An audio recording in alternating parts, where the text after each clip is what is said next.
अस्सलाम वालेकुम जी, कैसे हैं आप सब? उम्मीद करती हूँ सब खैरियत से होंगे, मज़े में होंगे और वेलकम करती हूँ आपको अपने चैनल, अपने न्यू व्लॉग में। अल्हम्दुलिल्लाह मैं भी बिल्कुल ठीक-ठाक हूँ और दुआ करती हूँ कि मेरे सभी देखने और सुनने वालों को अल्लाह ताला अपने-अपने घरों में खुश रखें, आबाद रखें और अगर कहीं भी कोई भी नाखुश है, परेशान है, उदास है तो अल्लाह पाक उसकी खुशी को नाखुशी को खुशी में बदल दीजिए, उसकी उदासी और परेशानी को आसानी में बदल दीजिए।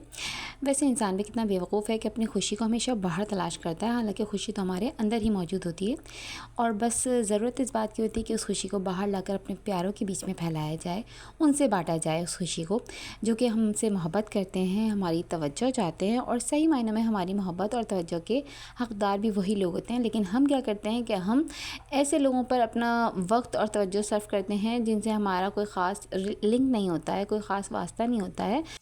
एक औरत की फ़र्स्ट प्रायोरिटी उसका घर, उसका शौहर और उसके बच्चे होने चाहिए और अगर वो इन चीज़ों पर अपनी तवज्जो लगाती है और उनसे सही मायनों में मोहब्बत करती है, उन पर तवज्जो देती है तो यकीन माने वो औरत दुनिया की सबसे कामयाब औरत होती है।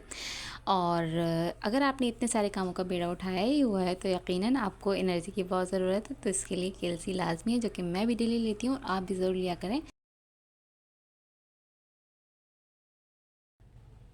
खैर मैं आ गई थी किचन में और आज मैं बना रही थी मसूर की दाल की खिचड़ी और सेम रेसिपी के साथ ही आप मूंग की दाल की खिचड़ी भी बना सकते हैं, लेकिन मुझे मसूर की दाल पसंद है तो मैं वही बना रही हूँ। और एक दरमियाने साइज़ की प्याज लेके बारीक स्लाइसेस में कट कर लिए। अच्छा, खिचड़ी के चावल मुझे चिकने पसंद है इसलिए मैं इस ऑयल थोड़ा सा ज़्यादा रखती हूँ। अच्छा, बचपन की एक बहुत मज़ेदार सी बात मुझे याद आ रही है कि बचपन में मुझे खिचड़ी पसंद नहीं थी तो मेरी अम्मी जब भी बनाया करती तो मैं उनसे कहती कि अम्मी आप खिचड़ी नहीं बनाया करें, इससे ना मेरे सर में दर्द हो जाता है, आप बिरयानी बना लिया करें। तो मेरी अम्मी हंसकर कहती हैं कि हाँ, बिरयानी से पेट में दर्द हो जाता है इसलिए तुम खिचड़ी ही खाओ। वैसे अगर मेरी बात का मतलब समझ में आए तो कमेंट करके ज़रूर बताइएगा कि मेरी अम्मी बिरयानी से पेट में दर्द का क्यों कहा करती थी।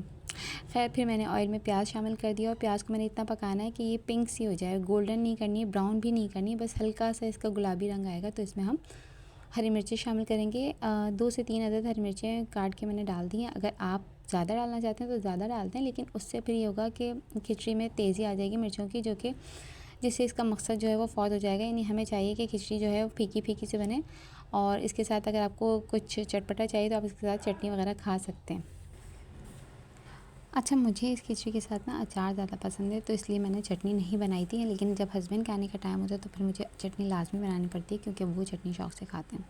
खैर मैंने ये कप दिखा रही हूँ, इस कप से मैंने तकरीबन 1.5 कप के करीब चावल लिए थे और आधा कप के करीब मसूर की दाल ली थी और उन्हें अच्छी तरीके से धो के मैंने तकरीबन आधे घंटे के लिए भिगो दिया था। तो देखिए चावल और दाल फूल कर अच्छे खासे बड़े हो चुके हैं और भिगोने से चावल नरम पकते हैं, तो मैं चावल जब भी पकाती हूँ तो उन्हें मैं भिगोती ज़रूर हूँ।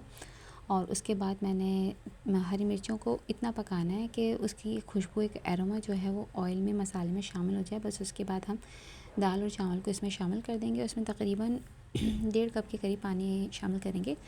अच्छा, चावल और दाल मिला के हमारे 2 कप हो गए थे तो मैं 1.5 कप के करीब पानी रखती हूँ। मैं कभी भी चावलों के बराबर पानी नहीं रखती, उससे चावल जो है वो नरम हो जाते हैं। अच्छा, जो न्यू कमर्स होते हैं, जो नया-नया पकाना शुरू करते हैं तो उनके लिए तो फिर ऐसे चावलों को सँभालना बहुत मुश्किल हो जाता है, तो इसलिए वो पानी थोड़ा-सा कम ही रखें और टिप ये है कि हाई फ्लेम पर चावलों को ना पकाएं बल्कि मीडियम टू हाई फ्लेम पर पका लें। अच्छा, मैं हमेशा फ्लेम जो है वो हाई रखती हूँ, मतलब 1.5 कप पानी डालने के बाद भी मैं हाई फ्लेम पे भी खिचड़ी पकाती हूँ या चावल पकाती हूँ, तो उससे मेरे चावल हमेशा खिले-खिले ही पकते हैं। और खिचड़ी में मैंने तकरीबन 1.5 कप के करीब पानी शामिल कर दिया। अब इसमें मैं तकरीबन 1 चाय का चमचा भर के नमक डालूँगी और इसमें बहुत ही मामूली सा नमक जो था मुझे लग रहा था कि मैंने तेज़ कर दिया, तो आप इससे भी थोड़ा-सा चुटकी या पिंच के करीब जो है वो कम कर लीजिएगा। और बस इसको मिक्स करने के बाद अच्छी तरीके से हम लिड से कवर कर देंगे और हमेशा लिड जो है वो पूरा कवर नहीं करना चाहिए, वरना चावल जो है वो बॉयल हो जाते हैं और उसका पानी बाहर आ जाता है तो आपका स्टोव या चूल्हा जो भी है, बर्तन भी है, वो सब गंदा हो सकता है। तो इसलिए लिड हमेशा हाफ़ कवर किया करें या शुरू में आप उसको फुल कवर कर दें और जैसे ही बॉयल आए तो फिर उस लिड को आप हाफ़ कवर कर दें। अच्छा, चावलों को मैंने लिड से कवर करने के बाद इतना पकाया है कि उसका तकरीबन पानी 70% जो है वो खुश्क हो चुका है और अभी इसमें थोड़ी-सी कसर है चावलों में और पानी भी थोड़ा-सा मौजूद है, तो मैं इसको दोबारा से हल्की आंच पे पकने के लिए रख दूँगी। तकरीबन मीडियम फ्लेम पे रख दूँगी पकने के लिए और चावल मेरे हल्के से कच्चे हैं, तो अभी मैं इनको और पकाऊंगी और बस उसके बाद इसको मैं दम पे रख दूँगी चावलों को। पानी बिल्कुल खुश्क हो जाता है उस वक्त ही मैं दम पे रखती हूँ और अब मैं बर्तन धो रही हूँ। मेरी हमेशा से आदत है कि मैं जो है ना खाना पकाने के बाद ही बर्तन धोती हूँ, यानी खाना मेरा पूरा तैयार हो जाता है, फुल तवज्जो और के साथ मैं खाना पकाती हूँ। मैं उस वक्त जब मैं खाना पका रही हूँ मैं कोई दूसरा काम नहीं करती और उसके बाद फिर मैं सफाई और बाकी काम करती हूँ। तो बस अब मैं बर्तन धो रही हूँ और बर्तन धोने के लिए जो चाय की पत्ती होती है ना, तो उसको कभी भी आप जो है ऐसे नहीं फेंका करें। तो मैं तो हमेशा छन्नी में छान कर और फिर मैंने एक शॉपर या कोई बर्तन रखा होता है जिसमें मैं सारा जो भी वेस्ट होता है वो मैं रखती रहती हूँ। तो उसी में ही मैं पत्ती रखती हूँ और फिर उसको मैं एक शॉपर में डालकर बाहर फेंकती हूँ या डस्टबिन में डालती हूँ, क्योंकि जो है ना ये नालियों में जाके फंस जाता है।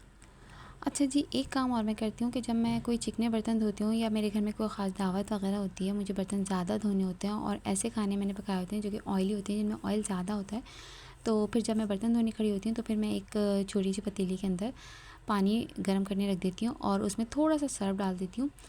तो फिर जैसे ही मैं बर्तन धो के फ़ारिग होती हूँ तो मैं वो गर्म जो सर्फ़ वाला पानी होता है ना, वो मैं नालियों में डाल देती हूँ और उससे जो है वो जो भी चिकनाई वगैरह होती है वो सब साफ़ हो जाती है। और अगर हम डेली बेसिस पे इस चीज़ का ध्यान रखें, अपनी नालियों की सफाई का ख्याल रखें, तो यकीन करें कभी भी ना कॉकरोचेस होंगे आपके घर में, ना ही नालियों में कचरा फंसेगा, ना ही कभी कोई गंदगी होगी और आपके किचन में कोई गंदी सी स्मेल भी नहीं आएगी।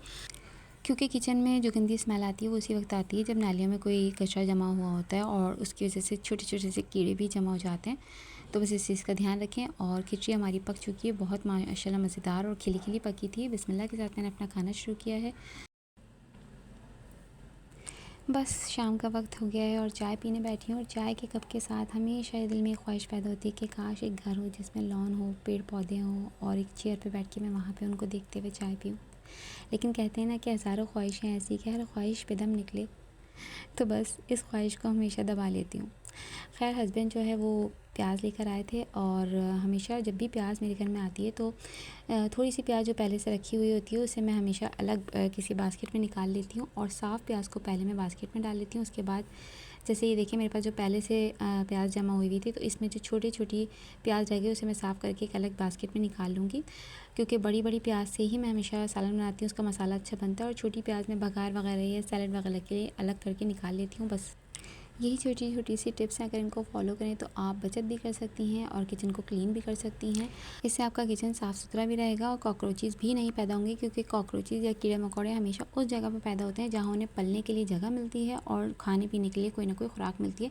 तो ये छोटे छोटे जो कचरे के टुकड़े होते हैं या खाने के खुराक के जो दाने होते हैं, ये कभी भी किचन में पड़े ना रहने दिया करें। खैर ये जो प्याज के जो छिलके हैं इन्हें मैं शॉपर में डाल के डस्टबिन में डाल दूँगी और डस्टबिन को भी मैं हमेशा डेली ही क्लीन करती हूँ।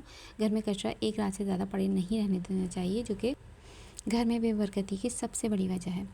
खैर मेरा आज का व्लॉग बस यहीं पे एंड होता है और अगर मेरा व्लॉग पसंद आया हो, मेरी कोई भी बात आपके दिल को अच्छी लगी हो, तो प्लीज़ एक लाइक ज़रूर दे दीजिएगा, इससे मेरी हौसला अफजाई होगी। और अगर मेरी वीडियोज़ आपको अच्छी लगी हैं और आप इसी तरह की वीडियोज़ और देखना चाहते हैं तो चैनल को ज़रूर सब्सक्राइब कीजिएगा और हंसते रहिए, मुस्कुराते रहिए और जो दिल में आता है ज़रूर कर दीजिए। और अगर किसी से मोहब्बत करती हैं तो उसका इजहार अभी कर दीजिए और मुझे दुआ में याद रखिए और खुश रहिए, आबाद रहिए। अल्लाह हाफ़िज़।